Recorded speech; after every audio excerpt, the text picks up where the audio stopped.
शांति। आज की तारीख है 1/1/15 और सर्वप्रथम परम प्रिय परमपिता परमात्मा ज्योतिर्बिंदु विश्व कल्याणकारी शिव बाबा को, जो कि सर्व आत्माओं के, सर्व धर्म पिताओं के भी धर्म पिता हैं और हम सर्व के रूहानी पिता हैं, तो शिव बाबा की स्मृति में और शिव बाबा ने भारत भूमि पर अवतरित होकर जिस तन का आधार लिया, प्रजापिता ब्रह्मा जिसको निमित्त बना करके और परमपिता परमात्मा नई दुनिया की स्थापना कर रहे हैं, तो शिव बाबा और ब्रह्मा बाबा की स्मृति में आप सर्व को बहुत बहुत नए साल के, नए मास की, नए सप्ताह के, नए दिवस की और नए साल के इस प्रथम शुभ दिवस की शुभ शुरुआत करते हुए आप सर्व को बहुत बहुत बधाई हो, बधाई हो, मुबारक हो, मुबारक हो। और आप सभी के प्रति हमारी बहुत बहुत शुभ भावनाएं, आप सभी के जीवन के अंदर सुख समृद्धि बनी रहे और दिन प्रतिदिन आप चंद्रमा की कलाओं की तरह प्रगति करते आगे बढ़ते चलो जीवन के अंदर। ऐसी हमारी आप सर्व के प्रति मंगल कामनाएं स्वीकार हो। तो आज प्रथम ज्ञान मुरली जो कि साकार बाप दादा ने सुनाई, तो हम शुरू कर रहे हैं। तो मीठे मीठे शिव बाबा और ब्रह्मा बाबा, जिन्हें हम बाप दादा कहते हैं, तो बाप दादा कहते हैं, मीठे बच्चे चुस्त स्टूडेंट बन अच्छे मार्क्स से पास होने का पुरुषार्थ करो। सुस्त स्टूडेंट नहीं बनना। सुस्त वह है जिन्हें सारा दिन मित्र संबंधी याद आते हैं। प्रश्न है आज का, सभी बुद्धि रूपी डायरी में नोट करें। संगम युग पर सबसे तकदीरवान किसको कहेंगे? उत्तर है, जिन्होंने अपना तन मन धन सब सफल किया है व कर रहे हैं, वो है तकदीरवान। कोई कोई तो बहुत मनहूस होते हैं, फिर समझा जाता है कि शायद उनकी तकदीर में नहीं है। समझते नहीं। क्या नहीं समझते वो? तो 3 बातें मुख्य रूप से बाबा ने बतलाई हैं। तो एक तो वो ये समझते नहीं कि विनाश सामने खड़ा है तो कुछ तो कर ले। दूसरा, तकदीरवान बच्चे क्या समझते हैं? वो फिर ये समझते हैं कि बाप अभी सन्मुख आया है तो हम अपना सब कुछ सफल कर लें।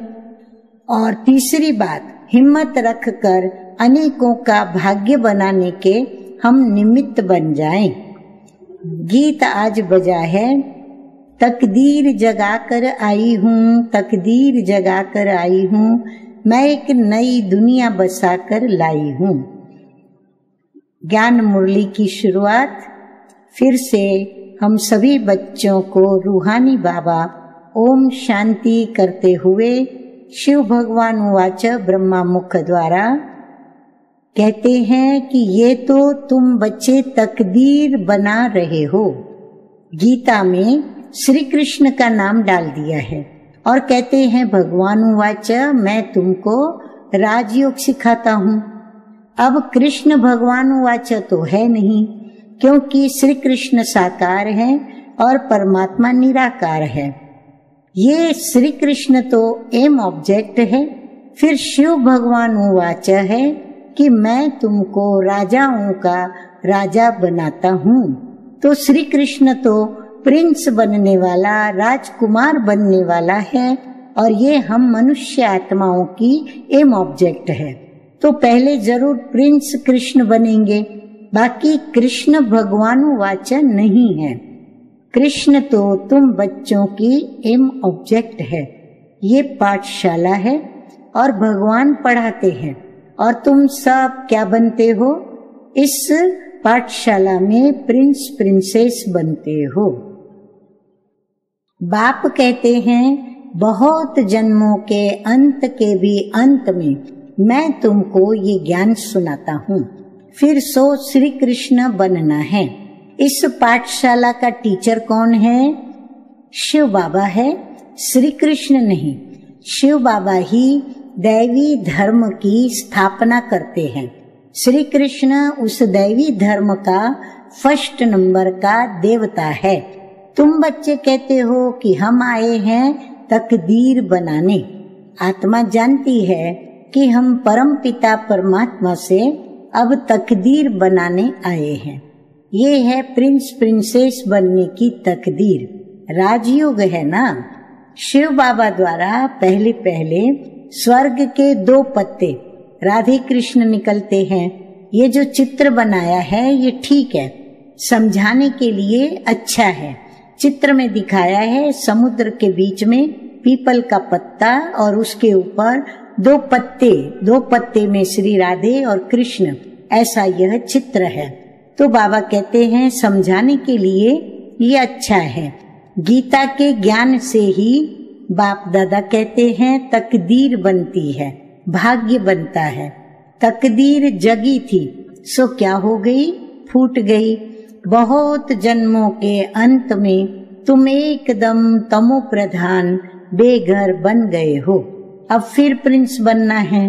पहले तो जरूर राधे कृष्ण ही बनेंगे, फिर उन्हों की भी राजधानी चलती है। सिर्फ एक तो नहीं होगा ना। स्वयंवर के बाद राधे कृष्ण सो फिर लक्ष्मी नारायण बनते हैं। नर से प्रिंस व नारायण बनना एक ही बात है। तुम बच्चे जानते हो कि ये लक्ष्मी नारायण स्वर्ग के मालिक थे। जरूर संगम युग पर ही स्थापना हुई होगी, इसलिए संगम युग को पुरुषोत्तम युग कहा जाता है। आदि सनातन देवी देवता धर्म की स्थापना होती है। बाकी और सब धर्म विनाश हो जाएंगे, क्योंकि कलयुग में क्या होता है? सभी धर्मों का विनाश होता है, क्योंकि सभी धर्म अपने नियम नीति या मर्यादाएं भूल चुके हैं, तो वो अधर्म हो चुके हैं, तो उनका विनाश होता है। और फिर सतयुग की स्थापना होती है, जहाँ आदि सनातन देवी देवता धर्म होता है। तो सतयुग में बरोबर एक ही धर्म था। वो हिस्ट्री ज्योग्राफी फिर से रिपीट होनी है। फिर से स्वर्ग की स्थापना होगी, जिसमें लक्ष्मी नारायण का राज्य था, परिस्थान था। अभी तो क्या है? कब्रिस्तान है। सब काम चिता पर बैठकर क्या हो गए हैं? भस्म हो गए हैं। सतयुग में तुम महल आदि बनाएंगे। ऐसे नहीं कि नीचे से कोई सोने की द्वारका व लंका निकल आएगी। द्वारिका हो सकती है, लंका तो नहीं होगी। गोल्डन एज कहा जाता है राम राज्य को, अर्थात निराकार राम के द्वारा स्थापन किया हुआ देवी देवताओं का राज्य या दैवी राजधानी। सच्चा सोना जो था वो सब लूट गया। हाँ, सब भारत देश की हिस्ट्री बताते हुए कहते हैं कि मोहम्मद गजनवी जब आए तो उन्होंने हमारे मंदिरों तक को भी लूटा और सारे हीरे जवाहरात जो जड़े हुए थे वो लूट करके ले गए। तो तुम समझाते हो कि भारत कितना धनवान था। अभी तो कंगाल है। कंगाल अक्षर लिखना कोई बुरी बात नहीं है। तुम समझा सकते हो कि सतयुग में एक ही धर्म था, वहां और कोई धर्म हो नहीं सकता। कई कहते हैं कि ये कैसे हो सकता है? क्या सिर्फ देवता ही होंगे वहां पर? अनेक मतांतर हैं, एक मत न मिले दूसरे से। कितना वंडर है, कितने एक्टर्स हैं। बाबा कहते हैं कि अभी स्वर्ग की स्थापना हो रही है, हम स्वर्गवासी बनते हैं। ये याद रहे तो सदा हर्षित मुख रहेंगे।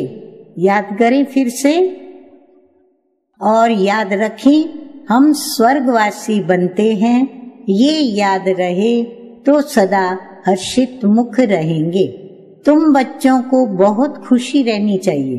किस बात की? बाबा कहते हैं तुम्हारी एम ऑब्जेक्ट तो ऊंच है ना, कि हम मनुष्य से देवता और स्वर्गवासी बनते हैं। यह भी तुम ब्राह्मण ही जानते हो कि स्वर्ग की स्थापना हो रही है। यह भी सदैव याद रहना चाहिए। परंतु क्या होता है, बाबा कहते हैं कि माया घड़ी घड़ी भुला देती है।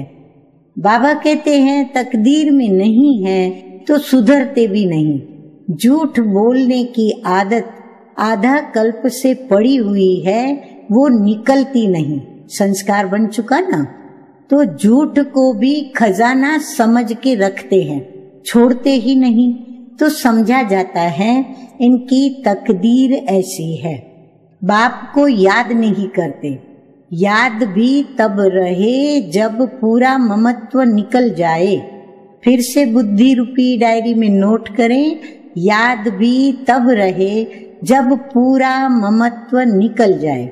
सारी दुनिया से वैराग्य, मित्र संबंधियों आदि को देखते हुए जैसे कि देखते ही नहीं, जानते हैं कि ये सब नरकवासी और कब्रिस्तानी है, ये सब खत्म हो जाने हैं। अब हमको वापस घर जाना है। इसलिए बाबा कहते हैं सुख धाम शांति धाम को ही याद करते हैं। हम कल स्वर्गवासी थे, राज्य करते थे, वो हमने गंवा दिया, फिर हम वापस राज्य लेते हैं। अब बच्चे समझते हैं कि भक्ति मार्ग में कितना माथा टेकना और पैसे बर्बाद करना होता है, और कितना चिल्लाते ही रहते, मिलता कुछ भी नहीं। आत्मा पुकारती है, बाबा आओ, बाबा आओ, सुख धाम में ले चलो। सो भी जब अंत में बहुत दुख होता है तब याद करते हैं। तो आगे बाबा कहते हैं कि तुम देखते हो कि अभी यह पुरानी दुनिया खत्म होनी है, अभी हमारा यह अंतिम जन्म है, इसमें हमको सारी नॉलेज मिली है। नॉलेज पूरी धारण करनी है। अर्थक्वेक आदि अचानक होता है ना। हिंदुस्तान पाकिस्तान के पार्टीशन में कितने मरे होंगे। बाबा कहते सोचो, तुम बच्चों को शुरू से लेकर के अंत तक सब मालूम पड़ा है। बाकी जो रहा हुआ होगा वह भी मालूम पड़ता जाएगा। सिर्फ एक सोमनाथ का मंदिर ही सोने का नहीं होगा, और भी बहुतों के महल मंदिर आदि सब सोने के होंगे। फिर क्या होता है, कहाँ गुम हो जाते हैं? क्या अर्थक्वेक में अंदर चले जाते हैं जो निकलते ही नहीं? अंदर ही अंदर क्या वो सड़ जाते हैं? क्या होता है? तो ये आगे चल तुमको पता पड़ जाएगा। कहते हैं सोने की द्वारिका चली गई। अभी तुम कहेंगे ड्रामा में वो नीचे चली गई, फिर चक्र फिरेगा तो ऊपर आएगी, सो भी फिर से बनानी होगी। ये चक्र बुद्धि में सिमरन करते बड़ी खुशी रहनी चाहिए। ये चित्र तो पॉकेट में रख देना चाहिए। कौन सा चित्र? जो त्रिमूर्ति के साथ चक्र का चित्र है, तो पॉकेट में रख देना चाहिए। ये बैज बहुत सर्विस लायक है, परंतु इतनी सर्विस कोई करते नहीं है। बाबा कहते वास्तव में बैज से भी बहुत सेवा कर सकते हैं, परंतु हम बच्चे उससे सेवा लेते नहीं। बाबा आगे कहते हैं कि तुम बच्चे ट्रेन में भी बहुत सर्विस कर सकते हो, परंतु कोई भी कभी समाचार नहीं लिखते हैं कि ट्रेन में क्या सेवा की। बाबा कहते हैं उलहना दे रहे हैं हम बच्चों को कि हम बाबा से कम्युनिकेशन नहीं करते हैं। थर्ड क्लास में भी सर्विस हो सकती है। जिन्होंने कल्प पहले समझा है, जो मनुष्य से देवता बने हैं, वही समझेंगे। मनुष्य से देवता गाया जाता है। ऐसे नहीं कहेंगे कि मनुष्य से क्रिश्चियन व मनुष्य से सिख, नहीं। गायन क्या है? मानुष ते देवता किए करत न लागी वार। किसको वार नहीं लगी, किसको देर नहीं हुई?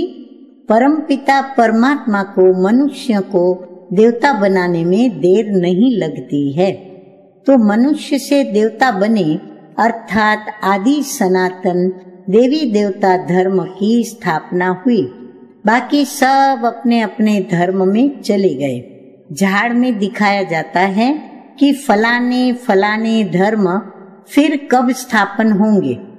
जो सृष्टि रूपी कल्प वृक्ष है, उस कल्प वृक्ष में प्रत्येक धर्म किस समय आता है और फिर कैसे वो स्थापना अपने धर्म की करते हैं या होते हैं, वो सब उसमें दिखाया गया है। देवताएं कैसे हिंदू बन गए, हिंदू से फिर और धर्म में कन्वर्ट हो गए, वह भी बहुत निकलेंगे। जो अपने श्रेष्ठ धर्म कर्म को छोड़ दूसरे धर्मों में जाकर के पड़े हैं, वह भी निकल आएंगे। पीछे थोड़ा समझेंगे, फिर प्रजा में भी आ जाएंगे। बाबा कहते पीछे पीछे आएंगे, फिर थोड़ा सा ज्ञान सुन के समझेंगे, तो वो भी फिर भविष्य स्थापन जो नई दुनिया हो रही है, वहां प्रजा में आ जाएंगे। देवी देवता धर्म में सब थोड़े ही आएंगे, सब अपने अपने सेक्शन में चले जाएंगे। तुम्हारी बुद्धि में ये सब बातें हैं। दुनिया में क्या क्या करते रहते हैं, अनाज के लिए कितना प्रबंध रखते हैं, बड़ी बड़ी मशीनें लगाते हैं, होता कुछ भी नहीं है। सृष्टि को तमो प्रधान तो बनना ही है, सीढ़ी नीचे उतरनी ही है। जैसे सूर्य उदय होता है तो शाम होते होते होते वो धीरे धीरे अस्त भी होता ही है। ड्रामा में जो नूंद है वह होता ही रहता है, फिर नई दुनिया की स्थापना होनी ही है। साइंस जो अभी सीख रहे हैं, थोड़े वर्ष में बहुत होशियार हो जाएंगे, जिससे फिर वहाँ बहुत अच्छी अच्छी चीजें बनेंगी। ये साइंस वहाँ सुख देने वाली होंगी, यहाँ तो सुख थोड़ा है, दुख बहुत है। इस साइंस को निकले कितने वर्ष हुए हैं? आगे तो ये बिजली गैस आदि कुछ भी नहीं था।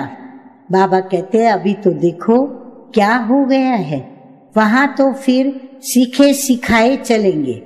बाबा कहते हैं यहाँ संस्कार आत्मा भर रही है, या जो यहाँ के संस्कार हैं वो भविष्य सतयुगी नई दुनिया में जब वो नया चोला धारण करेंगे तो वहां पर वो संस्कार उनके काम आएंगे।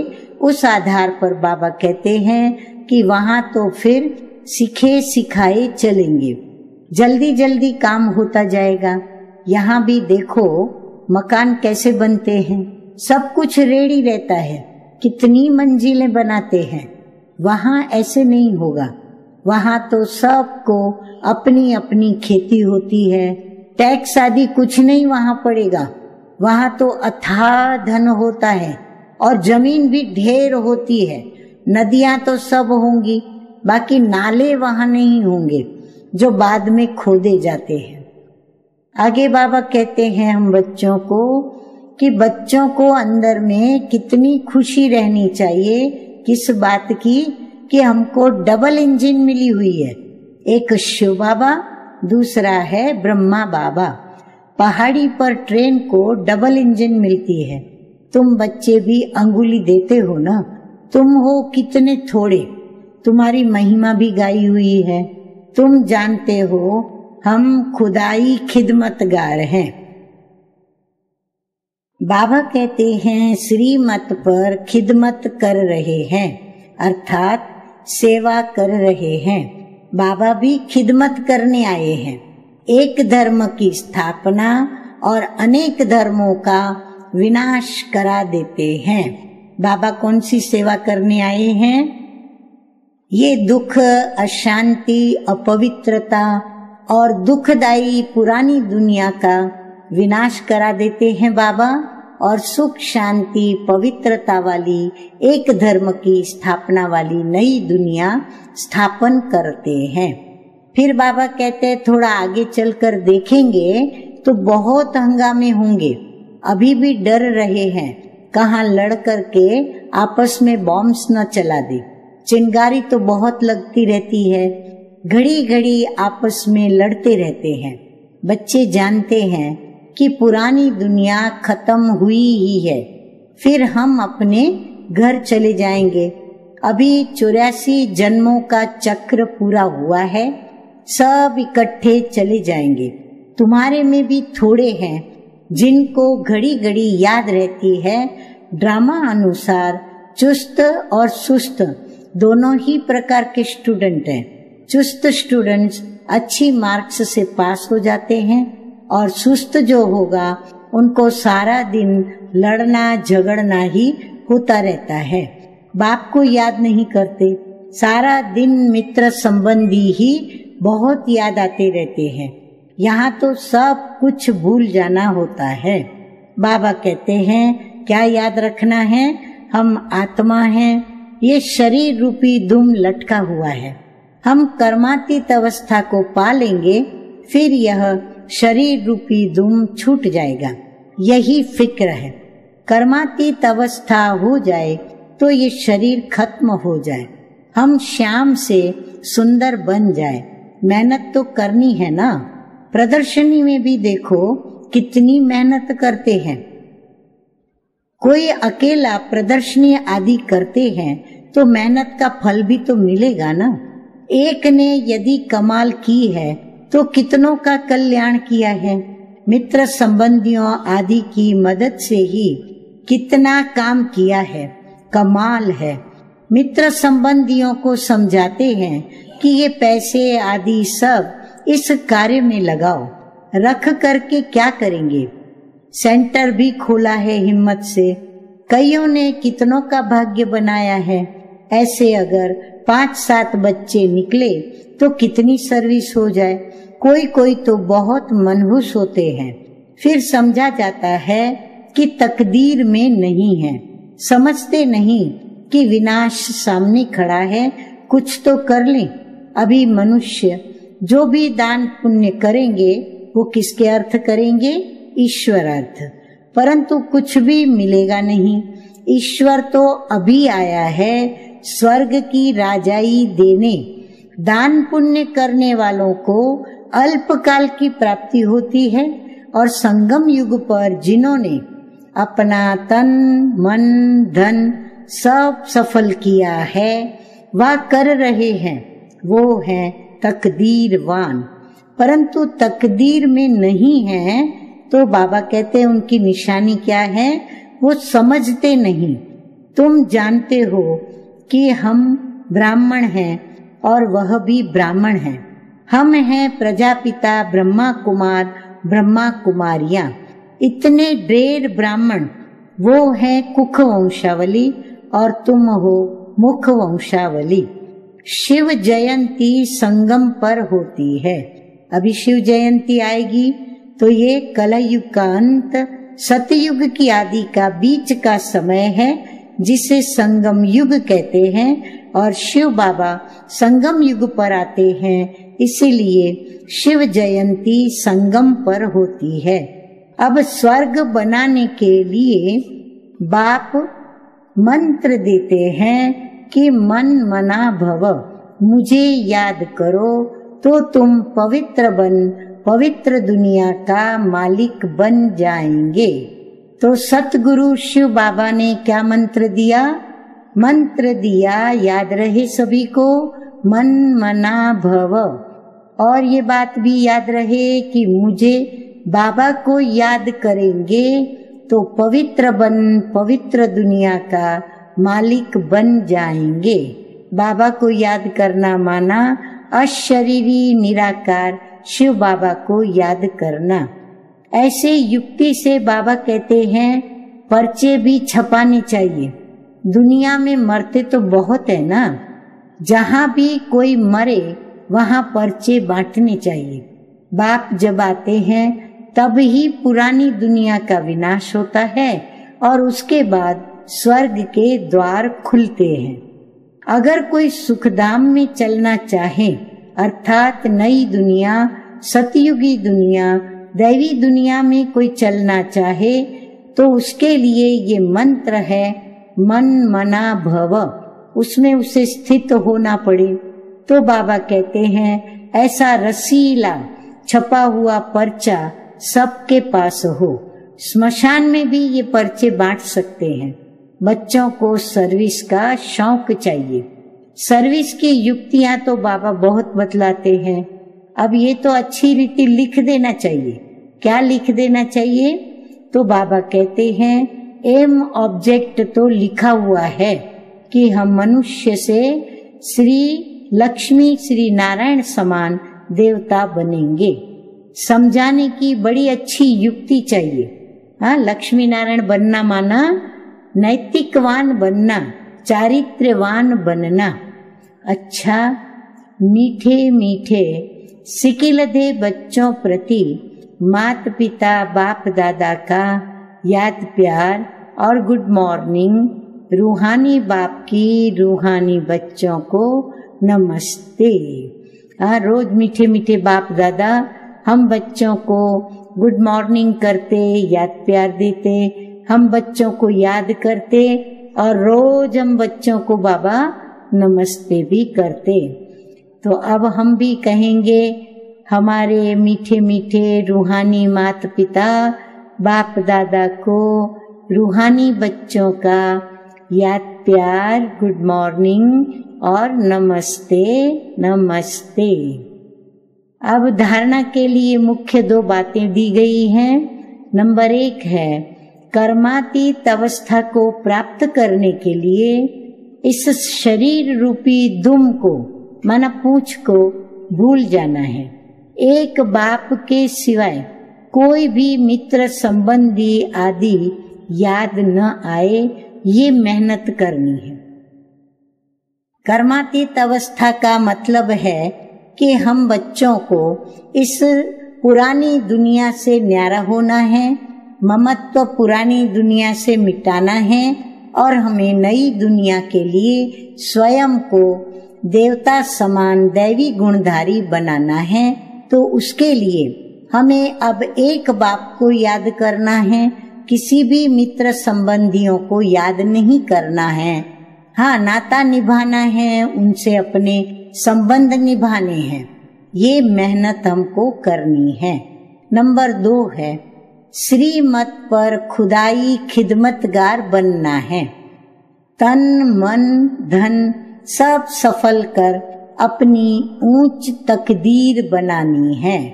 बाबा कहते हैं जब सब कुछ हम सफल करेंगे तभी हमारी तकदीर ऊंच बनेगी, अर्थात हमारे श्रेष्ठ कर्म का श्रेष्ठ भाग्य हमें प्राप्त होगा। उसके लिए हमें क्या करना पड़े?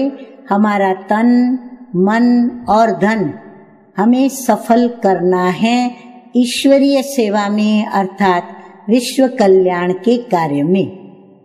अच्छा, आज का वरदान है रियलिटी द्वारा हर कर्म व बोल में, हाँ सभी नोट करेंगे, रियलिटी यानी सत्यता द्वारा हर कर्म व बोल में रॉयल्टी दिखलाने वाले, रियलिटी द्वारा हर कर्म व बोल में रॉयल्टी दिखलाने वाले फर्स्ट डिवीजन के अधिकारी भव। फर्स्ट डिवीजन माना सतयुग में पहली राजधानी में और श्री लक्ष्मी नारायण या श्री राधे कृष्ण के परिवार के अंदर आना या उनकी राजधानी में आना। रियलिटी अर्थात अपने असली स्वरूप की सदा स्मृति। अपना असली स्वरूप मैं आत्मा अशरीरी निराकार परम धाम निवासी हूँ, जिससे स्थूल सूरत में भी रॉयल्टी नजर आएगी। रियलिटी अर्थात एक बाप दूसरा ना कोई, इतनी हमारी पवित्रता हो जो हम एक बाप को ही याद करें। इस स्मृति से हर कर्म व बोल में रॉयल्टी दिखाई देगी, क्योंकि पवित्र बोल बन जाएंगे तो रॉयल्टी दिखाई देगी। जो भी संपर्क में आएगा उन्हें हर कर्म में बाप समान चरित्र अनुभव होंगे, और हमारा स्वरूप ऐसा हो, धारणा ऐसी हो, कर्म ऐसे हो, जो भी हमारे संपर्क में आवे, बाबा कहते हैं उन्हें हर कर्म में बाप समान चरित्र का अनुभव हो। हर बोल में बाप के समान अथॉरिटी और प्राप्ति की अनुभूति होगी। उनका संग रियल होने के कारण, उनका संग बराबर होने के कारण, सच्चा होने के कारण, सच्चे बाप के साथ होने के कारण बाबा कहते हैं पारस का काम करेगा। ऐसी रियलिटी वाली रॉयल आत्माएं ही फर्स्ट डिवीजन के अधिकारी बनती हैं। फिर से बुद्धि रूपी डायरी में नोट करें, रियलिटी वाली रॉयल आत्माएं ही फर्स्ट डिवीजन के अधिकारी बनती हैं। अब पढ़ते हैं आज का स्लोगन, श्रेष्ठ कर्मों का खाता बढ़ाओ तो विकर्मों का खाता समाप्त हो जाएगा। अच्छा, मुरली पूरी हुई। ओम शांति। जनवरी मास हमारे प्यारे प्यारे मीठे मीठे नई दुनिया के निर्माता प्रजापिता ब्रह्मा बाबा का स्मृति दिवस है, पुण्यतिथि है। तो इस अव्यक्त मास में अव्यक्त स्थिति का अनुभव करने के लिए विशेष होमवर्क दिया गया है। आशा करती हूँ आप सभी करेंगे। सभी ब्रह्मा वत्स 1 जनवरी से 31 जनवरी 2015 तक विशेष अव्यक्त स्थिति का अनुभव करने के लिए ये पॉइंट्स अपने पास नोट करें तथा पूरा दिन इस पर मनन चिंतन करते हुए अनुभवी मूर्त बने और अंतर्मुखी रह अव्यक्त वतन की सैर करते रहें। तो पॉइंट्स नोट करें। सारा दिन हर आत्मा के प्रति शुभ भावना और श्रेष्ठ भाव को धारण करने का विशेष अटेंशन रख, अशुभ भाव को शुभ भाव में, अशुभ भावना को शुभ भावना में परिवर्तन कर खुशनुमा स्थिति में रहना है। फिर से पढ़ती हूँ, सारा दिन हर आत्मा के प्रति शुभ भावना और श्रेष्ठ भावना को धारण करने का विशेष अटेंशन रख, अशुभ भाव को शुभ भाव में, अशुभ भावना को शुभ भावना में परिवर्तन कर खुशनुमा स्थिति में स्थित रहना है। ओम शांति। और आप सर्व को फिर से नए वर्ष की, नए दिन की बहुत बहुत बधाई हो, बधाई हो, मुबारक हो। और आप सभी के प्रति हमारी बहुत बहुत शुभ भावना और मंगल कामना आप स्वीकार करें। ओम शांति।